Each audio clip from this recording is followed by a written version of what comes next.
Hey hello welcome back to the YouTube channel. And ఈరోజు video వచ్చేటప్పటికే cycle scheme. Cycle scheme గురించి ఈరోజు video. మీరు యూకేలో స్టూడెంట్ అయినా లేదంటే ఫుల్ టైం ఎంప్లాయర్ అయినా మీ ఓన్ ట్రాన్స్పోర్ట్ మీకు ఉంటుంది. అండ్ మీకు ఒక్క రూపాయి కూడా ఖర్చు అవ్వకుండా మీరు స్పెండ్ చేసిన ప్రతి ఒక్క రూపాయి వెనక్కి వచ్చే మార్గం నేను చెప్తాను, నోట్ చేసుకోండి.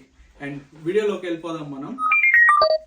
సో యూకే గవర్నమెంట్ మనకి ఒక ఆపర్చునిటీ, ఇక్కడ ఉండే స్టూడెంట్స్కి కానీ వర్క్ చేసుకునే వాళ్ళకి కానీ ఎవరికైనా లీగల్గా ఇక్కడ ఉంటూ లీగల్గా ఇక్కడ వర్క్ చేస్తూ లీగల్గా ఇక్కడ 6 months పే స్లిప్స్ రైజ్ అయితే ఒక్క ఎంప్లాయర్ దగ్గర నుంచి మాత్రమే, ఒక్క ఎంప్లాయర్ దగ్గర నుంచి లీగల్గా 6 పే స్లిప్స్ జనరేట్ అయితే, అంటే 6 months మీరు ఒక ఎంప్లాయర్ దగ్గర పనిచేస్తే అండ్ మీరు 18 years కంటే ఎక్కువ ఉంటే మీరు ఈ సైకిల్ టు వర్క్ స్కీమ్కి ఎలిజిబుల్.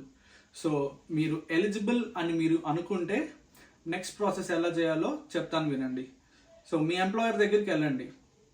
మీ ఎంప్లాయర్ దగ్గరికి వెళ్ళిన తర్వాత సైకిల్ టు వర్క్ స్కీమ్ నేను తీసుకుందాం అనుకుంటున్నాను, మనం ఏ ఆర్గనైజేషన్తో టైఅప్ అయ్యాము అనేది ఫస్ట్ కనుక్కోవాలి. యూకేలో చాలా ఆర్గనైజేషన్స్ ఉన్నాయి, చాలా పాపులర్ అయినవి మాత్రమే చెప్తాను. ఒకటి సైకిల్ స్కీమ్, ఇది చాలా పాపులర్.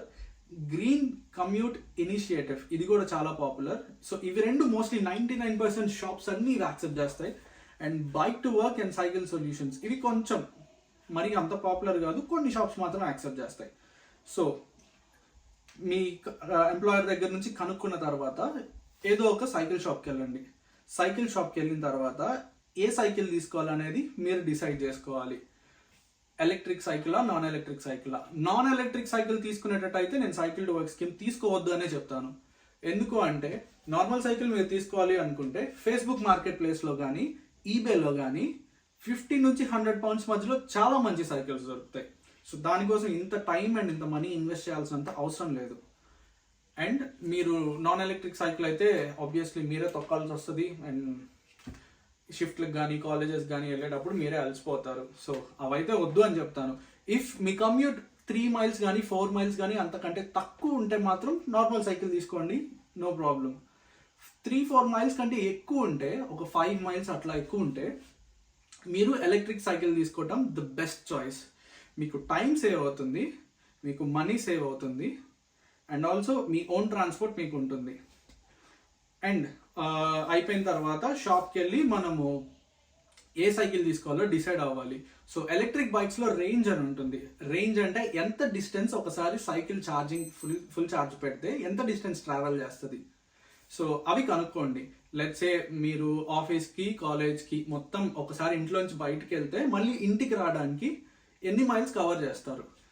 సరే, నా వరకు వస్తే నేను ఒక 25 miles కవర్ చేస్తాను. So 25 miles, at least 25 miles cover చేసే ఎలక్ట్రిక్ సైకిల్ తీసుకోవటం ద బెస్ట్.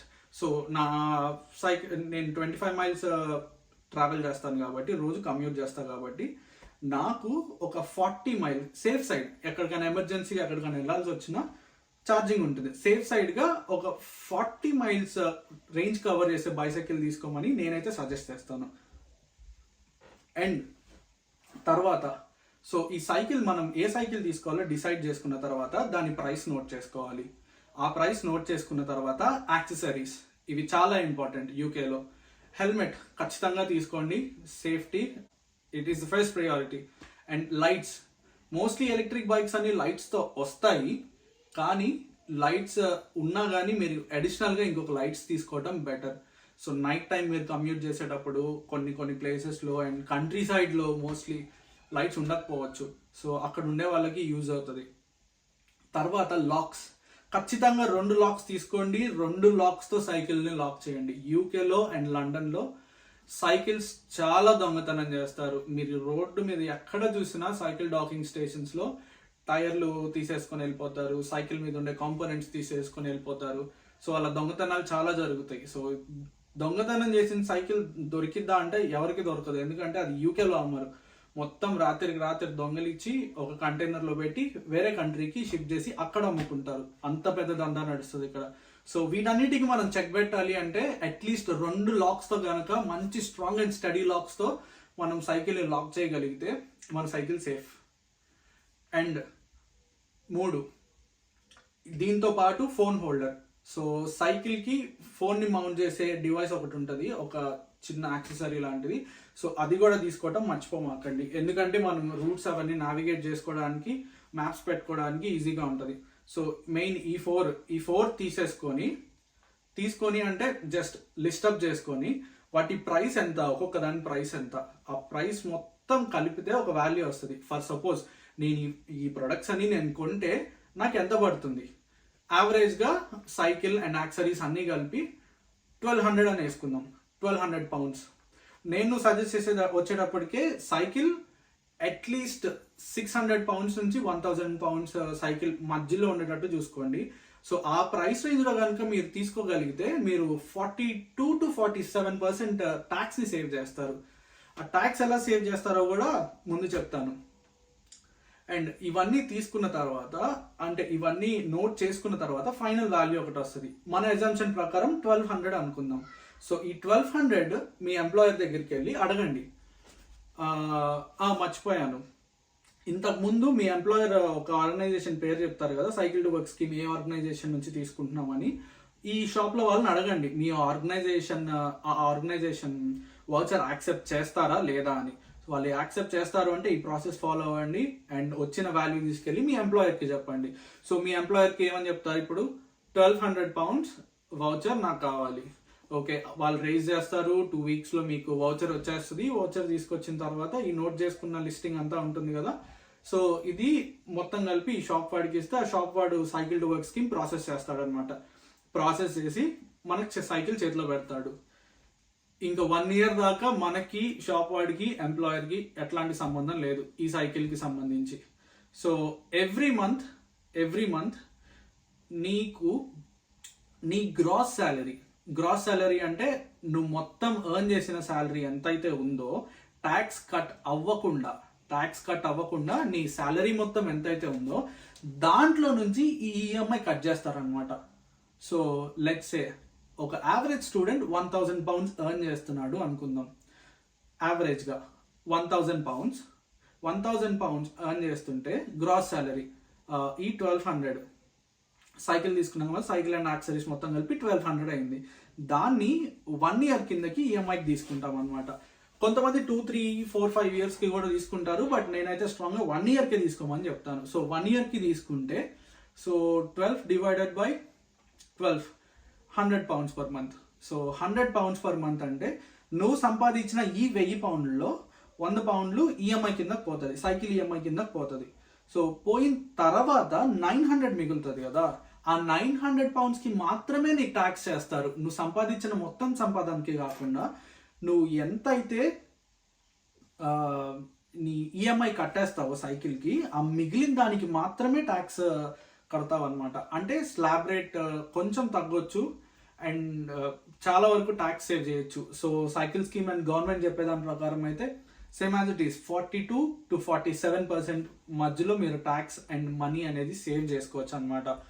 సో అలా 1 year లాంగ్ అయిపోయిన తర్వాత మీ ముందు 2 options ఉంటాయి. సో ఫస్ట్ ఆప్షన్ సైకిల్ని వాళ్ళకి వెనక్కి ఇచ్చేయటం. సో లిటరలీ మీరు ఈ ఎలక్ట్రిక్ సైకిల్ని ఫ్రీగా వాడుకున్నట్టే. అండ్ 2, లేదు నాకు ఆ సైకిల్తో అటాచ్మెంట్ పెరిగింది. కొంతమందికి బండ్లు, కార్లు, సైకిల్ అంటే చాలా ఇష్టం. అఫ్ కోర్స్ నాకు కూడా సైకిల్స్ అంటే ఇష్టం అనుకోండి. సో కొన్ని వదులుకోలేము అనమాట, సెంటిమెంట్. సో అట్లా అనుకునే వాళ్ళు అప్పటికి మార్కెట్లో ఆ యూజ్ చేసిన సైకిల్ వాల్యూ ఎంతైతే ఉందో ఆ వాల్యూ డబ్బులు కట్టేసి ఆ సైకిల్ మనం ఉంచేసుకోవచ్చు. సో లెట్స్ ఇప్పుడు మనం 1200 పెట్టి కొన్నాం అనుకోండి, అప్పటికి ఆ 1 year తర్వాత యూజ్ చేసిన వాల్యూ నాకు తెలిసి ఒక 50 to 100 pounds మధ్యలో ఉంటుంది. ఆ 50 or 100 pounds వాళ్ళకి కట్టేస్తే ఆ సైకిల్ మనం ఉంచేసుకోవచ్చు. ఇంకొక వౌచర్ కూడా రేజ్ చేసుకోవచ్చు. సో ఇయర్లీ మీరు literally 2 cycle to work scheme vouchers raise చేయొచ్చు. అది మీరు ఎంత ఎర్న్ చేస్తారు అనే దాని మీద డిపెండ్ అయి ఉంది. యాజ్ స్టూడెంట్గా అయితే మీరు పార్ట్ టైం చేస్తారు కాబట్టి అట్ ద మోస్ట్ మీరు ఒక వౌచర్ రేజ్ చేయడానికే ఛాన్స్ ఉంటుంది. లేదు కొంచెం పే ఎక్కువ ఉన్న వాళ్ళకైతే 2 వౌచర్స్ రేజ్ చేయొచ్చు. ఫుల్ టైం చేసే వాళ్ళు కూడా 2 వౌచర్స్ రేజ్ చేయొచ్చు. ఇయర్లీ 2 అంటే మీరు 2 సైకిల్స్ తీసుకోవచ్చు. ఒకటే ఇయర్లో 2 సైకిల్స్ని సైకిల్ టు వర్క్ స్కీమ్ కింద తీసుకోవచ్చు. సో ఇది ప్రాసెస్ అన్నమాట. సో దీనివల్ల నాకు తెలిసి చాలా యూకేలో ఉన్న చాలా స్టూడెంట్స్ ఇండియన్ ఎంప్లాయీస్ కానీ, పాకిస్తాన్ వాళ్ళు కానీ, బంగ్లాదేశ్ వాళ్ళు కానీ, నేపాల్ వాళ్ళు కానీ బెనిఫిట్ అవుతారని అనుకుంటున్నాను. సో ఇవన్నీ మోస్ట్లీ బ్రిటిష్ సిటిజన్స్ మాత్రమే చెప్తారు కానీ, అంటే బ్రిటిష్ ఇన్ఫ్లుయెన్సర్స్ మాత్రమే చెప్తారు కానీ, నేను ఒక తెలుగు ఇన్ఫ్లుయెన్సర్ కానీ, హిందీ ఇన్ఫ్లుయెన్సర్ కానీ వేరే వాళ్ళు చెప్పడం నేను వినలేదు. నేను యాక్చువల్లీ యూట్యూబ్లో సెర్చ్ కూడా చేశాను, కానీ నాకు ఎక్కడా దొరకలేదు. సో నాకు తెలిసి ఈ సైకిల్ టు వర్క్ స్కీమ్ని అందరూ యూటిలైజ్ చేసుకుంటారని, అండ్ మంచి రీచ్ వస్తుందని, అందరికీ హెల్ప్ఫుల్ అవుతుందని. లిటరలీ మన డబ్బులన్నీ మనకు మిగిలిపోతాయి, మన ట్రాన్స్పోర్టేషన్ మనకు ఉంటుంది. అండ్ మోస్ట్లీ నేను ఉండేది యూకే లండన్లో ఉంటాను, లండన్ సిటీలో. నేను మాంచెస్టర్ తిరిగాను, బర్మింగ్హామ్ తిరిగాను, లివర్పూల్ తిరిగాను, చాలా ప్లేసెస్ తిరిగాను యూకేలో. నైట్ టైమ్స్ అయితే ట్రాన్స్పోర్టేషన్ దారుణంగా ఉంటుంది. ఎప్పుడో గంటకు ఒక బస్సు, అరగంటకు ఒక బస్సు ఉంటుంది. ఎమర్జెన్సీగా మనం ఎక్కడికి వెళ్ళాలి అన్నా, ఎవరికన్నా ఏమన్నా అయినా, లేదు మనకే ఆకలి వేస్తుంది, లేదంటే మెడిసిన్స్ ఎమర్జెన్సీ, కొంచెం దూరంలో మెడికల్ షాప్ ఉంది, అర్జెంట్గా వెళ్ళాలి అన్నా పబ్లిక్ ట్రాన్స్పోర్ట్ మీద డిపెండ్ అవ్వలేము. సో అదే మన దగ్గర ఈ బైక్ ఉంటే ఎక్కడికైనా ఫాస్ట్గా వెళ్ళిపోయి వచ్చేసేయచ్చు. అండ్ ఆల్సో మన ట్రాన్స్పోర్ట్ మనకు ఉంటుంది కాబట్టి మనం ఫ్లెక్సిబుల్గా ఎప్పుడు కావాలంటే అప్పుడు వెళ్తాం, ఎప్పుడు కావాలంటే అప్పుడు రావటం చేయొచ్చు. అండ్ ఒకళ్ళ మీద డిపెండ్ అవ్వాల్సినంత అవసరం కూడా లేదు. కొంతమంది ఉంటారు యూకేకి వచ్చి కార్లు తీసుకొని కార్స్లో తిరిగే వాళ్ళు. ఓకే, వాళ్ళ దగ్గర డబ్బులు ఉంటాయి, వాళ్ళు తిరుగుతారు, వాళ్ళు ఏమన్నా చేసుకుంటారు. బట్ నేనైతే లండన్లో ఉంటాను కాబట్టి నేను కార్ వాడడం హైలీ ఇంపాసిబుల్. ఎందుకంటే ట్రాఫిక్ చాలా ఎక్కువ, స్పీడ్ లిమిట్స్ ఉంటాయి, పార్కింగ్ చేసినా ఛార్జెస్ కట్టాలి, అండ్ దానికి ఎంఓటీస్ అని చేయించాలి, సర్వీసులు చేయించాలి, చాలా ఉంటుంది. కొనటం పెద్ద ప్రాబ్లం కాదు, 2-3 లక్షలు పెట్టేస్తే మంచి కారే వస్తుంది, మంచి బిఎండబ్ల్యూనో, బెంజో, ఆడియో వస్తుంది.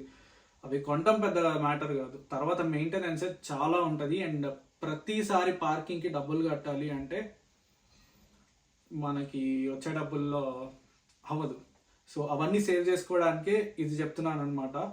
నేను సైకిల్ ఇండస్ట్రీలో ఉన్నా కాబట్టి నాకు ఇది తెలుసు. మరి అందరికీ తెలియకపోవచ్చు, బట్ స్ప్రెడ్ ద వర్డ్. ఈ వీడియో ఎవరో ఒకరికి యూజ్ అవుద్ది అనుకుంటున్నాను.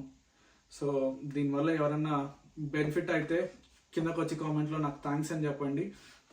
అండ్ నేను బైక్ ఇండస్ట్రీలో వర్క్ చేస్తాను, నాకు బైక్స్ అంటే చాలా ఇష్టం. నేను బైక్స్ గురించి చాలా మాట్లాడతాను. నా అదర్ వీడియోస్ కూడా చూడండి, లైక్ చేయండి, కామెంట్ చేయండి, సబ్స్క్రైబ్ చేయండి. అందరికీ హెల్ప్ అవుతుందని ఈ video. Thank you. See you.